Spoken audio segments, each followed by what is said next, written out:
Steph Curry rewrote the rulebook on shooting and built a dynasty in the process. But beneath the surface of his own team, tension ran so high that it pushed key players right out the door. In this video, we'll uncover those shocking departures, unpack the behind-the-scenes drama, and find out why even Curry's closest allies couldn't stick around. Starting with the 2009-10 season, when Stephen Jackson, the Warriors captain, grew frustrated with the team's direction. So much so that just weeks after Golden State drafted Steph Curry, he was fined for a trade demand that he made publicly against NBA rules. Prior to this, management had told him and Monta Ellis they planned to build around them and that they would trade the number 7 pick that season for a veteran who would put the club in immediate playoff contention. So when the Warriors instead selected Stephen Curry with the 7th pick, Jackson and Ellis felt betrayed, believing the team had lied to them and was now going in the direction of rebuilding with youth. In an interview, Stephen Jackson said, "We've been taking steps back ever since that year we beat Dallas. I don't think we're making progress. Everyone's entitled to their opinion, and that's my opinion." By November 2009, the Warriors traded Jackson to the Bobcats, marking the start of Golden State's shift toward a younger, Curry-led era. Then on March 13, 2012, the Warriors made another franchise-altering move by trading the team's leading scorer, Monta Ellis. When interviewed, he wasn't exactly thrilled by the news that he was on the move. You'd be open to a trade, or you want it out of here? Man, they never heard it from my mouth. It's one of the things that I kind of figured that something bad was going to happen today. And man, I was prepared for it. Unsurprisingly, Ellis was traded for the larger defensive center Andrew Bogut, who could protect a lineup built around a small shooting guard. This was after he publicly admitted that he couldn't play with rookie Stephen Curry because they couldn't possibly thrive together, even going as far as saying, "I just want to win, and we're not going to win that way." Ellis would later go on to say that he had been on the phone with the Warriors soon before he was traded, where they claimed that they were staying pat since they were on the cusp of the playoffs. He got off the phone, left the hotel, got on the bus, and by the time he got to the arena to prepare to play the Sacramento Kings, he had been traded to the Milwaukee Bucks. That's what left him feeling disrespected, as he spent 6.5 seasons with the team. In the aftermath of the announcement, Golden State's management told CBS Sports that Curry obviously needed room to blossom, and despite his ankle injuries, he fit our model better long-term and was definitely the guy long-term for us. In hindsight, it was this Warriors trade that officially turned the Warriors into Stephen Curry's team. On a recent podcast, Ellis cleared the air on his feelings about his trade, saying, "They took a chance on me, and so I love Golden State. They gave me my opportunity. The way it went down is what really hurt me or affected me." Trading him ended up being the right decision for the Warriors, as it paved the way for the rise of Stephen Curry, who won his first MVP just a few years later. Under Steph's leadership, the Warriors built a dynasty that resulted in 4 championships over 8 years. Long before Draymond Green was a household name, David Lee was a 2-time All-Star and a key veteran in Golden State's locker room. Early on in the 2014-15 season, after he suffered a hamstring injury, Draymond stepped into the power forward role. As a result, the Warriors got off to a dominant 21-2 start, and unfortunately, Lee was forced to settle for spot minutes in the midst of the 5th season of a 6-year, $80 million deal he signed with Golden State in the summer of 2010. And after the Warriors won the 2015 title with him off the bench, his time was up. In July of that same year, the Warriors traded David Lee to the Celtics in a cost-cutting move. Unlike some other players, he didn't have any hard feelings towards Curry or the team, and shared in an interview that it was a mutual thing. It was about as cordial as it could have been. I remember going into my exit meeting, and the writing was pretty much on the wall. They had to pay Draymond, attempt to pay Harrison, and attempt to pay Festus. I'm making the most money on the team, or close to it, in the last year of my deal, and so they can get some value by letting me go. He further went on to say, "With the NBA changing right now, now, the Warriors have caused a lot of teams in the league to say either we're going to try to put as many guys on one team as possible to try to compete with the Warriors, or we're going to go super young, so it did limit my options. Ultimately, this is the trade that foreshadowed how the Warriors evolved small ball and, in the process, the NBA, leaving less room for a traditional post player. Building the death lineup around Curry meant reshaping the roster, and it all began with trading Harrison Barnes. After winning 73 games in 2016, the Warriors went all in on Kevin Durant, in what was called the most infamous signing in NBA history. Steph Curry played a big role in the signing when he helped convince Durant to come to Golden State with a series of texts. According to a person who saw the text messages, Curry told Durant that he couldn't care less about who is the face of the franchise, who gets the most recognition, or who sells the most shoes. All he truly cared about was winning championships, and he'd like to do that as his teammate. Steph's pitch really won Durant over, and his decision to join the Golden State Warriors didn't just affect his new team and his old team, it affected the free agency of restricted free agent Harrison Barnes. As soon as Durant decided to head west, the team needed to cut bait with Barnes by rescinding his qualifying offer and making him an unrestricted free agent. And it wasn't just him who was affected. Adding Durant required parting with multiple players, such as Andrew Bogut, Festus Ezeli, Leandro Barbosa, and Maurice Spates to clear cap space. Patrick McCaw's exit was a little different from the other players. He'd been a finals contributor in 2017 and 2018, yet he walked away by refusing his restricted free agent offer. McCaw turned down multiple contract offers from the team prior to the start of the regular season, and reportedly ignored multiple teammates who reached out to speak with him. Later, McCaw explained that, "I just wanted more, not necessarily more playing time, but more opportunity for myself. I'm not discrediting the Warriors and what they chose to do. I just think being a young kid, you see all the younger guys competing and doing their thing, and you feel like, okay, I'm just that kid. Or I could be doing exactly what he's doing." To put it simply, he watched peers thrive on smaller teams and hated being at the end of the bench. While McCaw's exit was certainly a shock, which happened after weeks of simmering tension and a blown play in the November 12, 2018 overtime loss, Draymond Green and Kevin Durant got into a heated argument on the sidelines. According to Green, Durant initiated the argument when he slapped the bench and said, "Yo, pass me the fuck ball, pass me the fuck ball." Their fight carried straight into the locker room, where Green blurted out, "You're a bit, and you know you're a bit. We don't need you. We won without you. Leave."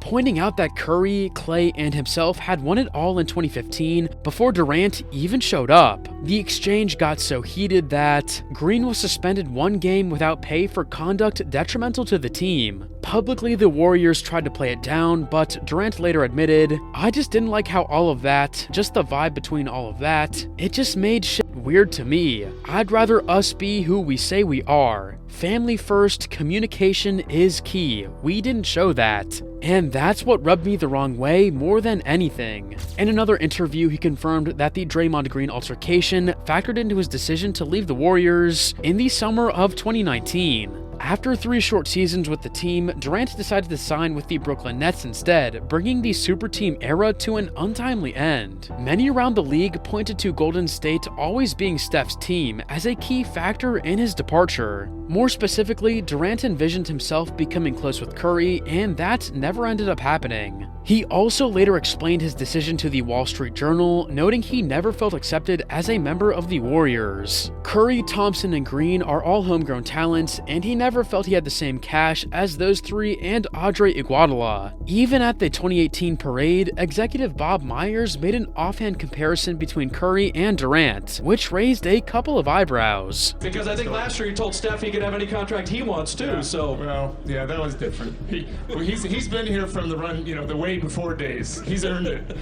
Although he won titles and finals MVPs, Durant was never going to be as beloved as his teammates who lifted the franchise from the cellar to a championship before he arrived. He just didn't have that type of equity with the fan base. The crash of the two timelines experiment began with the D'Angelo Russell trade. After Durant left, Golden State experimented with a 2-timeline plan to chase more championships now while grooming their stars for the future. summer. Their first move was to use a sign-and-trade to acquire all-star guard D'Angelo Russell in 2019. With this deal, they had hoped he could fill in for an injured Klay Thompson and even dreamed of a backcourt pairing with Curry. However, after his awkward play with the team, many questioned Russell's fit next to a healthy Stephen Curry and Klay Thompson in the Warriors' backcourt. So by February 2020, the Warriors traded D'Angelo Russell to the Timberwolves for Andrew Wiggins, a first-round pick. Although the Warriors had taken up D'Angelo's long-term potential, he struggled on defense and clashed with the playing styles of Curry and Thompson. And this is why the voices that matter in the locker room soured on Russell as a long-term fit rather quickly. He wasn't a disruptive personality, just not a beneficial component to a winning defense or a correct fit positionally. Even though the trade drew mixed reactions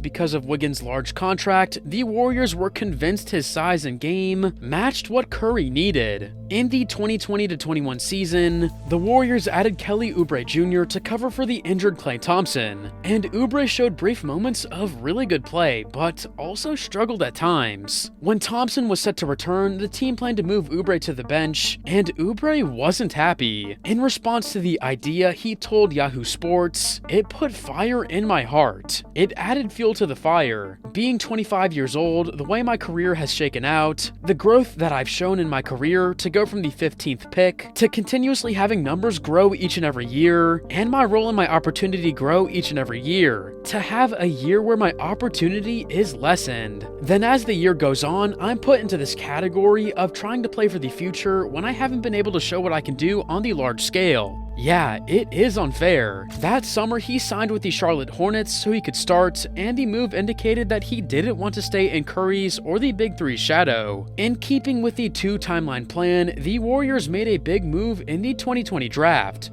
With the second pick in the 2020 NBA draft, the Golden State Warriors select James Wiseman. They hoped Wiseman would develop into an eventual franchise leader who could extend the careers of Curry, Thompson, and Green. However, his injuries cost him all of the 2021 to 2022 season, and it didn't help him learn how to play in the Warriors' unique system. When he did get to play, he was raw, inexperienced, and a defensive liability. By the February 2023 trade deadline, the Warriors were fed up. They approved a 4-team trade to acquire Gary Payton II, a player they knew fit the win now roster. When asked about the lack of action he experienced at Golden State, Wiseman said, "I had a lot of hurts inside of me that was stealing my spirit over and over because I couldn't play. All that stuff happened and it was out of my control. I think it delayed my development as a player, but my adversity made me stronger as a person. I became a better person because of everything." The Wiseman pick was meant to put the Warriors on two timelines: an informal plan to rebuild on the fly, or rebuild without the pain of rebuilding.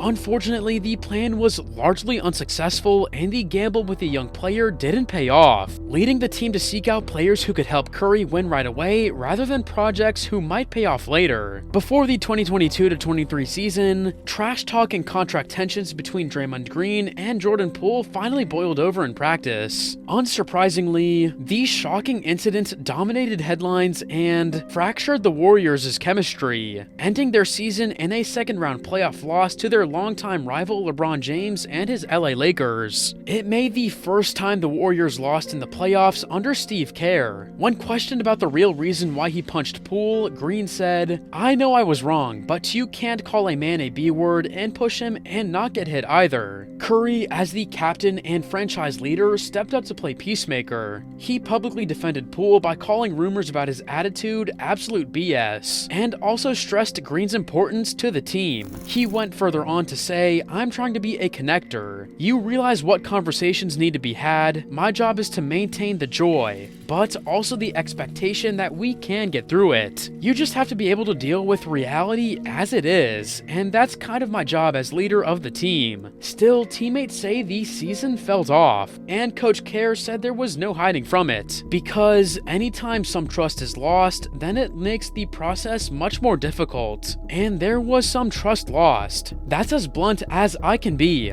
We have to get back to what has made us really successful, which is a really trusting environment and a group that relies on one another and makes each other better. Unfortunately, the altercation set the stage for the next big move. Poole had become Curry's protege and a key scorer in 2021-22, but the fallout from the preseason punch left a rift between the veterans and the younger players. Poole's performance dipped under the tension, and the fight fractured the Warriors' locker room all season. Less than a year after the altercation, the Warriors made a dramatic offseason trade in June of 2023, sending Poole to the Wizards in exchange for veteran Chris Paul. Following the announcement, insiders claimed the Jordan Poole trade for Chris Paul signified that the Warriors were choosing to win now with Draymond Green. Curry's success built a winning culture, but it wasn't for everyone. Here's why some players chose to leave. After Kevin Durant left, the Warriors launched a bold experiment which became known as the Warriors' two-timeline approach, an attempt to blend the 3 first-round picks with Golden State's dynastic core of Steph Curry, Klay Thompson, and Draymond Green, with a goal of competing for championships while simultaneously building for the future. As part of the plan, they drafted James Wiseman, Jonathan Kuminga, and Moses Moody, even though all 3 of them needed significant playing time to properly develop at the NBA level. They also gave Jordan Poole a bigger role so the team could contend now while developing young talent. The approach appeared to be blossoming in 2021-22. Curry, Green, and Thompson led the Warriors to their 4th title in 8 seasons, and Poole put together a breakout year, averaging 18.5 points and 4 assists, and carving out a meaningful role in the playoff rotation. Following their title, the Warriors leaned further into the two-timeline strategy. The organization believed it could follow the blueprint of previous dynasties like the Spurs of the 2000s, with Poole and the rest of the Golden State youth movement ready to both support the current stars and guide the franchise into the future. But the 2022-23 season never quite went according to plan, and the team struggled to find its footing amid injuries, poor play, and inconsistency. The defending champs finished the season 6th in the Western Conference, with uncharacteristically shoddy defense and an 11-30 record on the road. Even Curry admitted that, "I think the post-mortem on some of the two-timeline stuff is not great. We picked James Wiseman, who's had a rough go. It's not his fault, but we had the opportunity when we were at the bottom of the standings and had the number 2 pick, and picked wise. We thought there was going to be a way to bridge that gap, and it didn't work out that way." When they eventually traded Wiseman, it felt like a big sign that the experiment had failed. And from then on, the front office focused fully on Curry's prime, moving any young player who could not make an immediate impact. While some players were forced out because they weren't the right fit, others simply walked away because they were feeling overshadowed in Curry's team. Curry's talent and fame cast a wide shadow over the team, and some players just couldn't handle it. Kevin Durant, an MVP, didn't hide the fact that he never felt fully credited because people always saw the team as Steph's team. In response to Durant's comments, Curry had this to say, "I mean, that's tough. There's so many narratives that go on, especially when you're at the top of the league. No matter how, the full transition happens to Brooklyn, him separating himself from the Warriors, that's not gonna happen.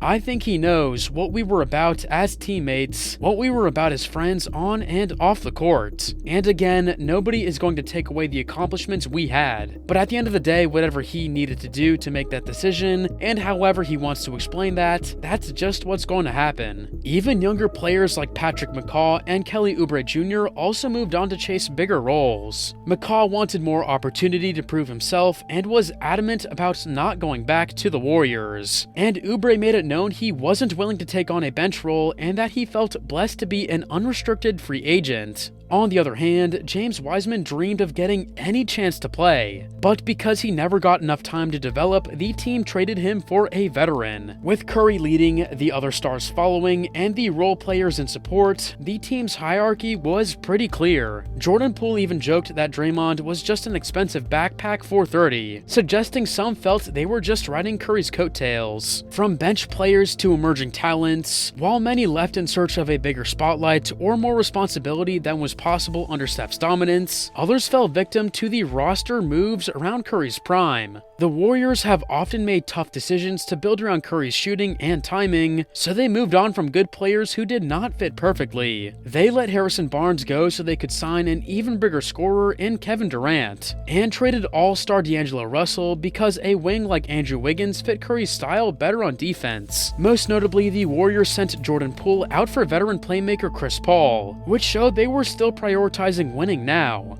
Ultimately, many players left because the team's roster always centered on Steph, and anyone who could not advance that mission was likely on the trading block. And finally, Curry's leadership style failed to regulate the team, which led to some dramatic exits. Even with his team-first reputation, high-level NBA people are questioning Steph Curry's leadership over Draymond Green's issues. One such issue was the 2018 outburst that made it nearly impossible for Durant to feel at home. Instead of reprimanding Green for his misconduct, Curry showed support for him by driving to his house to talk about the situation. Steve said his decision to go to Green's house was a no-brainer and called it the right thing to do. When asked about how Steph's support made him feel, Draymond gave an interesting answer. He said everyone's going to have their opinion on something, and that's totally fine. But to ultimately know regardless, we've got your back and we're with you no matter what. I think that, for me, that was huge in that moment because you don't know. But the only way you know is to get that from someone.